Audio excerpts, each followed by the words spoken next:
Let's do more election-related stories because we are less than 4 days to the 2020 elections. However, the wrap-up campaigns of the various political parties have taken a different shape altogether.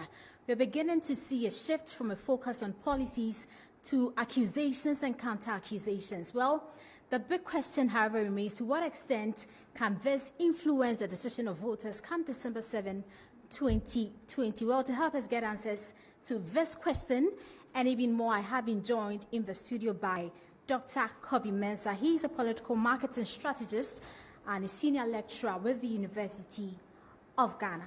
Thanks so much for your time in Newsnight. Thanks for having me. You have a very beautiful outfit. Very nice. Thank you. All right. So I'm sure you have been monitoring what's going on with our campaigns lately. To what extent do you think this can influence swing voters in particular? Well, in the campaigns, you have stages of the campaign. So there are times where, you know what you're starting with in the campaigning, and it's very volatile. The campaign is very versatile, very agile. So you plan, but then there are some intervening, issues. So when they come, as they come along, you respond to them. So when you look at the voters, as you said, there are categories of voters or segments. Now, those we call swing voters are actually influenced or persuaded by key events, during the campaign. So, for example, they're persuaded by your messages that you actually put out, most definitely. But most of the time, too, they're persuaded by the scandals as well. They're looking at who has, the believability or who could be trusted. And so in strategy, when we actually get some issues, you try and kind of keep it and then bring it forward to the time that you think could actually do the persuasion or can actually influence people.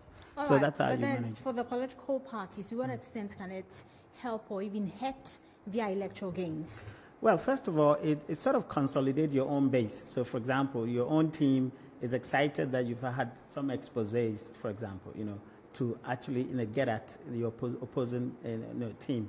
And then for those you call floaters, it's also sort of it amazes them, like they actually sort of get to along your line because they're thinking, oh, this is actually in the coffers of someone. So for the entire voter category, each and every one of them has something that they actually get out of it in the campaign. So you have to actually calculate and see what do you actually bring at what time during the campaign. How about voters who've already decided who they want to vote for? Now, for those you can't actually convince because obviously, these are core bases. Call them, activists or call them your World Bank or whatever. They have a particular, kind of things that they anchor on, maybe tradition. They were born into it, so you couldn't actually persuade them anyway. In any case, you rather let them consolidate behind their choices because the more you say that I've got you kind of thing, the more they become much more stronger, behind their team and make sure that they could actually go there to defend their team and sort of take the bullets, for example, for their team. So it sort of consolidates the opposing team, their base, if you have that. So we've seen a number of surveys in the run-up to the elections. To what extent are surveys able to influence voting decision? Yeah, I mean, surveys are crucial because one, they satisfy the curiosity of the voter, for example. But also there are some voters who, as you said, are not really clear, how to vote.